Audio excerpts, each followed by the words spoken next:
Hello everyone, welcome back to my channel. If you guys are new, welcome. My name is Pat and today I'm bringing you guys my June TBR. Now, first of all, my voice sounds different because I actually lost my voice 2 days ago and yeah, I lost my voice, so I'm still like recovering, so there's that.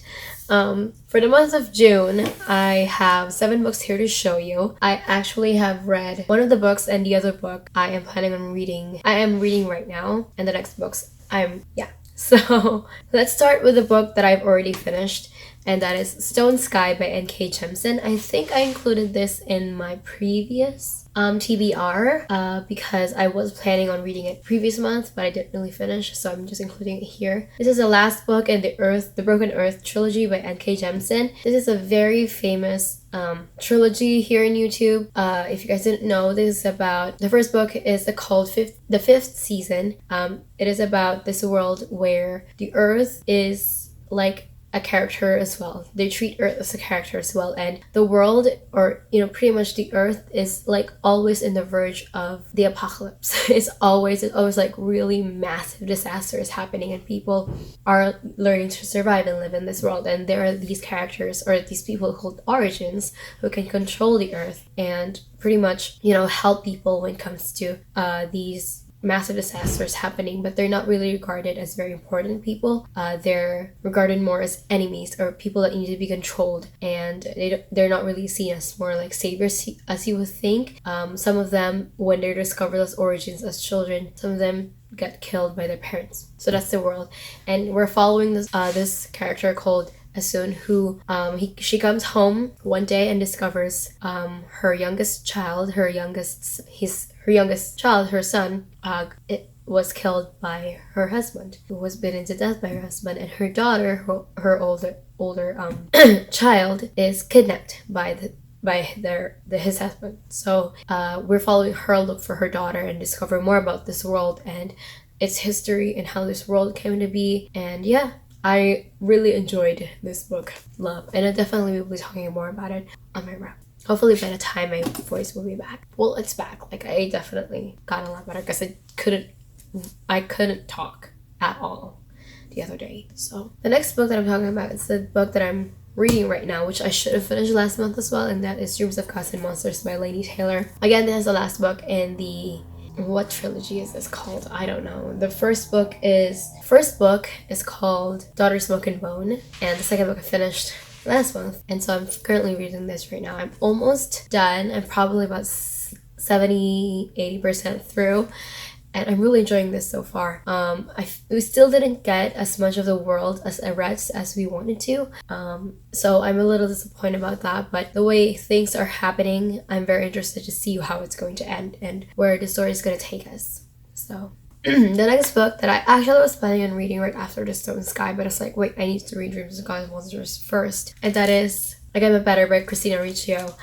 This is the book by the booktuber Poland Bananas Books. I was planning on reading this last month actually. I don't think I included it in my TBR, but I didn't really get into this book during that month. And oh wow, the font is small. I haven't opened this, and this is 300 plus pages. So I've heard mixed reviews about this book. I've heard about Chelsea Dowling Reed's review about this book. I've heard of Reagan's review about this book, and I was actually very iffy about getting into this book. I was like, maybe I shouldn't read it. I don't think I've ever really read a book by a booktuber ever. I think this is the first time, and I'm a little unsure about starting this. So with all of that, mixed reviews, and of course with it coming from her people that Christine knows in real life, they even say that they can't ever be unbiased about reviewing the story. But I'm gonna come in a little hesitant, but at the same time looking forward to seeing how Christine writes. So yeah, here we're following, this is an adult story. We're following this character called Shane, and she goes to this school and starts her college, and she's just ready to get the college experience. And yeah, it's just her. We're just gonna be following her through her college life, and of course there's romance and the struggles of being in college and all that. So I'm very excited when it comes to the premise. I'm very excited to see where the story will go. So the next book is Defy Me by Tahira Mafi. This is the 5th book in the Restore Me, Shatter Me series. Restore Me was the previous book, the 4th book in the series. And if you guys are like me, I didn't know that Shatter Me was going to continue. I read Shatter Me years ago, and I only read Restore Me last year. And I think, yeah, last year was the year it came out, I believe. And this one came out this year. Yeah, this came out April, so about 2 months ago this came out. And I finally have my copy, and I read, again, as I said, I read Restore Me last year, and I'm very excited where the story is heading. I don't want to say anything spoilery, but we are picking up. Restore Me picked up from about a few months after where Shatter Me ended. And I'm really excited. I'm very looking forward because there's a lot more that we get introduced to this world and this story and these people that we didn't think really. I didn't think I really needed. I didn't think we were gonna get. So I'm very excited to see what's going to happen next because again, the stakes are a lot higher. The stakes are very high, and there's a lot of things that can happen from what I read in Restore Me. So I'm very excited to get into Defy Me. Okay, so oh god. The next 2 books that I am going to be sharing with you are the first 2 books in a series, and that is Nevermore, The Trials of Morrigan Crow, and Wundersmith, The Calling of Morrigan Crow. And this is also a very famous middle grade book, and I'm very excited to get into this. I love a good middle grade. Some middle grades try to be kind of young adult-ish, or they're not so very middle grade, and it kind of messes with the whole feel of the story, and it kind of falls flat for me. And I think that's also because I'm not in middle grade anymore, nor am I very young. I'm 23 now. I'm turning 23 this year. So, of course, there's going to be some things that I prefer when I'm reading young adult to adult books compared to middle grade. So some middle grades I just find a little, too middle grade for me. And I'm very excited to get into this because I don't think this will be that. I think this is just going to be full of adventure and magic, and we're following Morrigan, who, if you guys didn't know what this whole series is about, this is about Morrigan, and she has always been told that she's cursed as a kid, and when she turns, I think 12 or 13, she will die.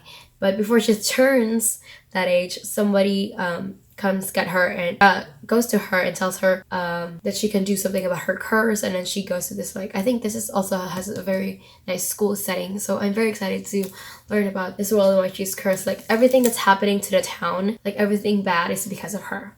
This is just mean. You're being mean to a little kid, even if they're cursed. Do you think they want to be cursed? I don't want to get into that. But I'm very excited to read about this story and learn about these people who are treating her like this. I just want to know why are you doing this to a kid? Yeah, I'm very excited. So I think these are going to be very fast reads for me. So hopefully I will get all of these books done. And then, 6th. The 7th book and the last book that I will be trying to read this month is Why We Sleep, Unlocking the Power of Sleep and Dreams by Matthew Walker. One of my reading goals this year is to read more nonfiction books because I don't really read a lot of nonfiction books. I have read, I think, 1 nonfiction book so far this year.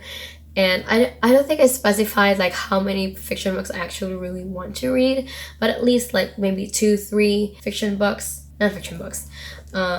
And I definitely want to stay within the psychology type of nonfiction books because I did graduate with a degree in psychology. So this book, again, of course, from the title, is just the author talking about why we sleep, why we need to sleep. And the thing about sleep is that, from the premise that I read online from Goodreads, sleep is something that's recently studied because of the advancements in science and studies. Before then they didn't really know what sleep is for, and as a psychology graduate I know that sleep is very important because it helps you function. It's rest for you. You need to rest. And it's not just physical rest, it's mental rest too. When you don't get to rest, when you don't get to sleep, your body and mind is tired. You're sluggish, you can't think straight, you can't retain information, you can't access certain information in your mind when you don't have sleep, when you don't sleep well. And there are different levels of sleep, different kinds of sleeps, and different ways that you can help your body sleep, or just help you have a very good night's sleep, because a very good night's sleep is going to affect you throughout the day and, you know, as an accumulation every single day if you don't get, you know, a good sleep. So that's just, you know, talking about sleep, and I'm very interested in that because it's, you know, it also affects your sleep. A good sleep also affects how you make decisions. Of course, you know, the way you think, how you make logical decisions, and it definitely will affect your emotions. You're a lot more irritable when you don't sleep. So, you know, and you don't make the best decisions. You're just tired. You lose creativity when you don't sleep. Some people are a little more creative when they're a little tired and, you know, it's way past their bedtime. Some people do that. I do that sometimes. But if it's like constantly you not getting good sleep and you not sleeping enough for how much you need to sleep each night, that's gonna get you. So I'm very interested in this, obviously, because it is very much related to psychology. Hopefully I'll finish it this month. This is also a pretty dense book, and because it's nonfiction, there's a lot of information in here. So I don't know. I'm very interested, but at the same time, I don't think this is the kind of book that I will be reading in like 1 month. I need like a good few months to like really get into everything. I think it will depend on how this book will go, but yeah, those are all the books that I'm planning on reading this month. Tell me what you guys think. Have you guys read this book? Do you think I will enjoy it? Did you enjoy reading these books? Are you interested in checking these books out too? Are you reading it with me? Like, are you reading it this month as well? Tell me your thoughts, your opinions of that, and thank you so much for watching. I think this is going to be a very fast video. So hopefully the next few videos are gonna be like this. I need to like stop rambling and talking about other stuff that I don't need to talk about. Anyway, there we go. That's me rambling. But yeah, that's it for this video. Thank you so much for watching. If you guys haven't already, you can check out some of my other videos right here, and I will see you on my next one. Bye!